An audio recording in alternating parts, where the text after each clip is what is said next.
आज हमारे पास विश्लेषण के लिए एक बहुत ही दिलचस्प सामग्री है जो है परीक्षा के डर के बारे में। मतलब ये एक ऐसी भावना है जिससे लगभग हर कोई कभी ना कभी तो गुजरा ही है। वो परीक्षा हॉल के बाहर खड़े होना, दिल का जोर जोर से धड़कना, हाथ ठंडे पड़ जाना और दिमाग में बस एक ही सवाल, अगर मैं सब कुछ भूल गई तो, अगर फेल हो गई तो। और ये डर सिर्फ छात्रों तक सीमित नहीं है। ये हर उस इंसान की कहानी है जिसे कभी ना कभी परखा गया हो। तो आज की हमारी इस गहरी पड़ताल का मिशन सिर्फ इस डर के लक्षण जानना नहीं है, बल्कि इसकी जड़ तक पहुंचना है। हम ये समझने की कोशिश करेंगे कि ये डर आता कहां से है, ये हमसे कहना क्या चाहता है, और इस स्रोत के मुताबिक हम इसे अपनी सबसे बड़ी ताकत कैसे बना सकते हैं। चलिए तो फिर इसकी तह तक चलते हैं। स्रोत की शुरुआत ही एक बहुत बड़े और सच कहूं तो चौंकाने वाले दावे से होती है। ये कहता है कि परीक्षा का डर सिलेबस की लंबाई या मुश्किल सवालों से नहीं होता। नहीं होता। असल डर तो उम्मीदों का है, माता पिता की उम्मीदें, समाज का दबाव। और सबसे बढ़कर लोग क्या कहेंगे का डर। मतलब ये परीक्षा का नहीं बल्कि जजमेंट का डर है। हाँ, परखे जाने का डर। और ये एक बहुत ही जरूरी फर्क है। इसे ऐसे समझिए कि जब तक हम ये मानते हैं कि डर सिलेबस से है, तो हमारा समाधान क्या होता है? ज्यादा पढ़ना, ज्यादा रटना। बिल्कुल, हम समस्या को एकेडमिक मानते हैं। हाँ, लेकिन जैसे ही स्रोत ये कहता है कि डर जजमेंट का है, तो पूरी बाजी ही पलट जाती है। समस्या एकेडमिक नहीं, मनोवैज्ञानिक हो जाती है। लेकिन एक मिनट, क्या ये कहना थोड़ा ज्यादा नहीं हो जाएगा? मतलब अगर किसी ने पढ़ा ही नहीं है तो उसे तो डर लगेगा ही, सिलेबस का भी तो रोल होता है। बिल्कुल होता है। और स्रोत इस बात को नकार नहीं रहा। तैयारी तो नींव है, उस पर हम आगे बात करेंगे। लेकिन यहां मुद्दा प्राथमिकता का है। आप सोचिए, एक छात्र जिसने बहुत मेहनत की है, उसे भी तो डर लगता है। हाँ, लगता तो है। क्यों? क्योंकि उसके लिए दांव पर सिर्फ नंबर नहीं है, बल्कि उसकी पहचान है, उसके माता पिता की इज्जत है, दोस्तों के बीच उसका स्टेटस है। तो डर का जो असली इंजन है वो जजमेंट ही है। सिलेबस तो बस वो गाड़ी है जिस पर यह डर सवार होकर आता है। अच्छा। ये स्रोत हमें समस्या के असली स्रोत को पहचानने के लिए कह रहा है, और ये पहला कदम ही सोच को पूरी तरह बदल देता है। हाँ, अब समझ में आया। मतलब आप एक ऐसी लड़ाई लड़ रहे हैं जिसका मैदान किताबें नहीं, आपका अपना दिमाग है। बिल्कुल। और ये लड़ाई इसलिए भी मुश्किल है क्योंकि इसका कोई साफ दुश्मन नहीं है। सिलेबस तो सामने दिखता है, पर अपने दिमाग के अंदर का दबाव अदृश्य होता है। और यहीं पर बात वाकई दिलचस्प हो जाती है। स्रोत आगे कहता है कि डर कोई दुश्मन नहीं है जिससे हमें खत्म करना है, नहीं। बल्कि ये एक सिग्नल है, एक संदेशवाहक है। बिल्कुल। और ये डर को देखने का एक बहुत ही क्रांतिकारी तरीका है। हमारी पहली प्रतिक्रिया क्या होती है? डर से भागना, उसे दबाना। हाँ, हम चाहते हैं कि ये महसूस ही ना हो। पर स्रोत कह रहा है, रुको, भागो मत, सुनो। एक मिनट, तो स्रोत ये कह रहा है कि मुझे डर से लड़ना ही नहीं है? ये तो उस पूरी सोच के ही खिलाफ है जो हमें बचपन से सिखाई जाती है कि डरो मत, बहादुर बनो। ये डरो मत नहीं कह रहा। ये कह रहा है, डर को समझो। इसे एक उदाहरण से समझते हैं। बताइए। मान लीजिए आप सड़क पार कर रहे हैं और एक तेज रफ्तार गाड़ी आपकी तरफ आती है। उस वक्त जो डर पैदा होता है, क्या वो आपका दुश्मन है? नहीं, वो तो जान बचा रहा है। वो आपका सबसे अच्छा दोस्त है। वो सिग्नल है जो चिल्लाकर कह रहा है, खतरा है, रुक जाओ। इसी तरह परीक्षा का डर भी एक सिग्नल है। ये आपको बता रहा है, सुनो, ये परीक्षा तुम्हारे लिए जरूरी है। अच्छा। ये तुम्हारे भविष्य के लिए मायने रखती है, इसलिए तुम इसे हल्के में नहीं ले सकते। अगर डर बिल्कुल ना हो तो शायद हम तैयारी भी ना करें। तो ये डर एक तरह से हमें जगाए रखने का काम करता है, एक अलार्म क्लॉक की तरह। बेहतरीन उपमा है। ये एक अलार्म क्लॉक ही है। अब आपके पास दो विकल्प हैं। या तो आप अलार्म को बंद करके वापस सो जाएं, यानी डर को नजरअंदाज करके टालमटोल करें। या फिर आप उठकर काम पर लग जाएं। बिल्कुल। डर का संदेश साफ है, ये आपके लिए मायने रखता है। और जब हम ये समझ जाते हैं तो हम अपनी ऊर्जा डर से लड़ने में नहीं, बल्कि उस काम पर लगाते हैं जो जरूरी है, यानी तैयारी। मतलब डर एक दिशा सूचक यंत्र की तरह बन जाता है जो बताता है कि आपकी ऊर्जा कहाँ लगनी चाहिए। एकदम सही। ये बात तो समझ में आ गई कि डर हमें कुछ बता रहा है, लेकिन इस जानकारी का करें क्या? क्या स्रोत हमें डर को समझने के बाद कोई पहला और सबसे ठोस कदम बताता है? हाँ, और वो कदम बहुत ही सीधा और सरल है, लेकिन उतना ही मुश्किल भी। स्रोत कहता है, प्रेपरेशन से भागना बंद करो। ये आत्मविश्वास की कमी को सीधे तौर पर मेहनत की कमी से जोड़ता है। अच्छा। स्रोत का मानना है कि अक्सर डर इसलिए बड़ा हो जाता है क्योंकि हमारे अंदर एक आवाज होती है जो जानती है कि हमने अपना 100% नहीं दिया है। और ये सिर्फ जाओ पढ़ो जैसी सामान्य सलाह नहीं है। स्रोत छोटी छोटी जीत बनाने की एक बहुत ही व्यवहारिक रणनीति देता है, जैसे रोज 2 घंटे भी पढ़ोगे या आज का सिलेबस आज ही खत्म करो। और इसके पीछे का मनोविज्ञान बहुत दिलचस्प है। देखिए, आत्मविश्वास कोई स्विच नहीं है जिसे आप अचानक चालू कर सकें। हाँ। यह धीरे धीरे परत दर परत बनता है। जब आप एक छोटा सा लक्ष्य तय करते हैं, जैसे आज मैं सिर्फ 2 घंटे पढ़ूंगा, और आप उसे पूरा कर लेते हैं, तो आपके दिमाग में डोपामाइन रिलीज होता है। एक रिवॉर्ड केमिकल। हाँ, जो आपको खुशी और संतुष्टि का एहसास देता है। यह दिमाग को कहता है, शाबाश, और करो। हर छोटी जीत इस साइकिल को मजबूत करती है। एक मनोवैज्ञानिक मोमेंटम बनता है। बिल्कुल, एक छोटा कदम अगले कदम के लिए हिम्मत देता है। वाह, ये लाइन तो फ्रेम कराने वाली है जो स्रोत में लिखी है। कॉन्फिडेंस मेहनत से पैदा होता है, विश से नहीं। सही बात है। ये इच्छा करने और काम करने के बीच का फर्क साफ कर देती है। हम अक्सर बिस्तर पर लेटे लेटे सोचते रहते हैं कि काश डर न लगे, काश आत्मविश्वास आ जाए। लेकिन ये स्रोत कह रहा है कि आत्मविश्वास एक्शन का एक बाय प्रोडक्ट है, वो बैठे बैठे नहीं आएगा। बिल्कुल सही। और इसमें एक और गहरी बात है, कल की चिंता कल पर छोड़ दो। अक्सर हम पूरे पहाड़ जैसा सिलेबस को देखकर ही घबरा जाते हैं और शुरुआत ही नहीं कर पाते। इसे एनालिसिस पैरालिसिस कहते हैं। हाँ, होता है ऐसा। ये स्रोत उस बड़ी समस्या को छोटे मैनेजेबल हिस्सों में तोड़ने की सलाह दे रहा है। आज का काम आज खत्म करना सिर्फ सिलेबस ही पूरा नहीं करता, बल्कि आपको नियंत्रण की भावना भी देता है। और मनोविज्ञान का सीधा नियम है, जब हमें लगता है कि चीजें हमारे नियंत्रण में हैं, तो डर अपने आप कम होने लगता है। डर वहीं बढ़ता है जहां अनिश्चितता और बेबसी महसूस होती है। ये बहुत जरूरी बात है, नियंत्रण की भावना।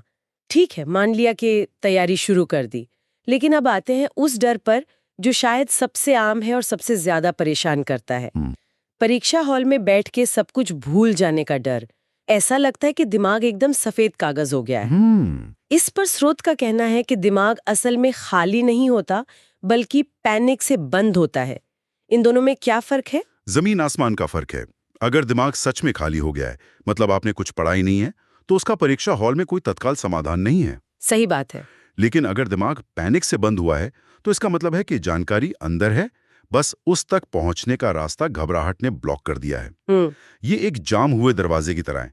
दरवाजे के पीछे सब कुछ है, बस दरवाजा खुल नहीं रहा। और अच्छी खबर ये है कि इस जाम हुए दरवाजे को खोला जा सकता है। हाँ, बिल्कुल। वो जो होता है ना, दिल जोर जोर से धड़कने लगता है, हाथ ठंडे पड़ जाते हैं और ऐसा लगता है जैसे दिमाग में धुन छा गई हो। तो स्रोत इस दरवाजे को खोलने के लिए क्या चाबी देता है? स्रोत इसके लिए एक बहुत ही व्यवहारिक 3 चरणीय समाधान देता है, जिसे कोई भी इस्तेमाल कर सकता है। पहला कदम है अपने आंतरिक संवाद को बदलना, यानी सकारात्मक आत्मसंवाद। खुद से ये कहना, मैं सब नहीं पर बहुत कुछ जानता हूं। ये छोटा सा वाक्य इतना शक्तिशाली क्यों है? क्योंकि ये परफेक्शन के जानलेवा दबाव को खत्म करता है। हमारा सबसे बड़ा डर होता है कि अगर मुझे कोई सवाल नहीं आया तो। ये वाक्य उस सोच को चुनौती देता है। ये कहता है, ठीक है, शायद तुम्हें 100% नहीं आता, लेकिन तुम्हें 60% या 70% तो आता है। चलो उसी से शुरुआत करते हैं। ये आपको सब कुछ के दबाव से निकालकर कुछ की संभावना पर ले आता है, जो बहुत राहत देने वाला है। बिल्कुल। ठीक है, दिमाग तो संभाल लिया, लेकिन सिर्फ सोचने से क्या होगा? शरीर तो तब भी पैनिक मोड में है। बिल्कुल, इसीलिए दूसरा कदम शरीर पर काम करता है। 3 गहरी सांस लो। ये सिर्फ कहने की बात नहीं है, इसके पीछे पक्का विज्ञान है। जब हम घबराते हैं तो हमारा सिंपैथेटिक नर्वस सिस्टम सक्रिय हो जाता है, जिसे लड़ो या भागो प्रतिक्रिया कहते हैं। फाइट और फ्लाइट। हाँ, हमारी सांसें छोटी और तेज हो जाती हैं, दिल की धड़कन बढ़ जाती है। गहरी और धीमी सांसें हमारे पैरासिम्पैथेटिक नर्वस सिस्टम को सक्रिय करती हैं, जो शरीर का रेस्ट एंड डाइजेस्ट सिस्टम है। ये शरीर को संकेत देता है कि सब ठीक है, कोई खतरा नहीं है। ये सचमुच आपके शरीर का इमरजेंसी ब्रेक है। एकदम सही। और मान लीजिए सांस लेने के बाद भी दिमाग खाली लगे तो तब क्या करें? तब आता है तीसरा और सबसे कारगर कदम, एक्शन आधारित समाधान। पहला सवाल पढ़ो और लिखना शुरू करो। चाहे आपको उस सवाल का जवाब पूरी तरह ना आता हो। हाँ, जो भी आता है, जैसा भी आता है, बस लिखना शुरू कर दो। लेकिन इससे क्या होगा? ये घबराहट के दुष्चक्र को तोड़ता है। अच्छा। और घबराहट की वजह से सच में भूलने लगते हैं, जिससे आप और घबराते हैं। एक लूप बन जाता है। हाँ, लिखने की शारीरिक क्रिया इस मानसिक लूप को तोड़ देती है। ये आपके दिमाग को सोचने के निष्क्रिय मोड से हटाकर कुछ करने के सक्रिय मोड में ले आती है। ये एक जाम हुए पहिए को हल्का सा धक्का देने जैसा है। एक बार पहिया हिलना शुरू होता है तो वो गति पकड़ लेता है। और फिर भूली हुई जानकारी धीरे धीरे सतह पर आने लगती है। बिल्कुल। तो डर को समझना, तैयारी करना, घबराहट को संभालना, इन सब के बाद स्रोत एक बहुत बड़े और गहरे मुद्दे पर आता है।